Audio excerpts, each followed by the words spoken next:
রাজবাড়ী শহরের প্রাচীনতম শিক্ষা প্রতিষ্ঠান রাজবাড়ী সরকারি উচ্চ বিদ্যালয়। বিদ্যালয়ের একপাশে দাঁড়িয়ে আছে লাল ভবন। অযত্ন অবহেলায় ভগ্নদশা ঐতিহ্যবাহী স্থাপনাটির। সংস্কার সংরক্ষণের কথা বলে কেটে গেছে প্রায় এক যুগ। দ্রুত ভবনটি সংস্কার ও সংরক্ষণের দাবি স্থানীয়দের। জেলা প্রশাসক বলছেন, সংস্কারে গ্রহণ করা হবে উদ্যোগ। 1871 সালে রাজবাড়ী শহরের প্রাণকেন্দ্রে তৎকালীন জমিদার গিরিজা শঙ্কর মজুমদার ও তার ভাই শঙ্কর মজুমদার বিদ্যালয়ের এই ভবনটি তৈরি করেন।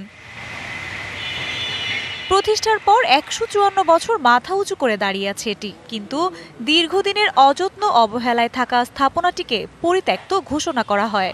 25 বছরের ওয়ারেন্টিযুক্ত দীর্ঘস্থায়ী দরজা, প্রোটেক্টর, আধুনিক ও মজবুত দরজা। 2013 ও 2019 সালে 2 দফায় ভবনটি ভেঙে ফেলার উদ্যোগ নেয় বিদ্যালয় কর্তৃপক্ষ। তবে শিক্ষার্থীদের দাবি এটিকে সংরক্ষণের।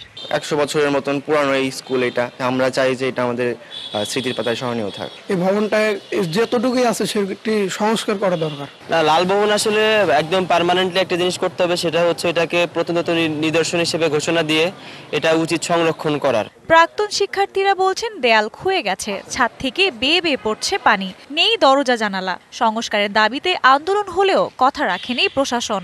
এক যুগ আগে এটা আন্দোলনটা শুরু হয়েছে, কিন্তু আগাই নেই। জেলা প্রশাসন এবং স্কুলের তরফ থেকে বলা হয়েছিল যে এটার একটা সংস্কার করা হবে। দীর্ঘদিন হয়ে গেলেও তার কোনো উদ্যোগ লক্ষ্য করা যাচ্ছে না।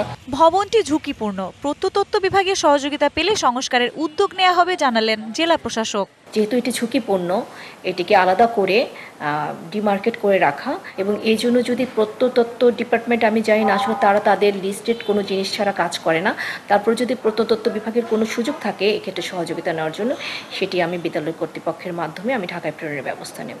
হাজার বছর মাথা উঁচু করে দাঁড়িয়ে থাকুক রাজবাড়ির ঐতিহ্যবাহী ভবনটি, এমন প্রত্যাশা সবার। DBC news desk.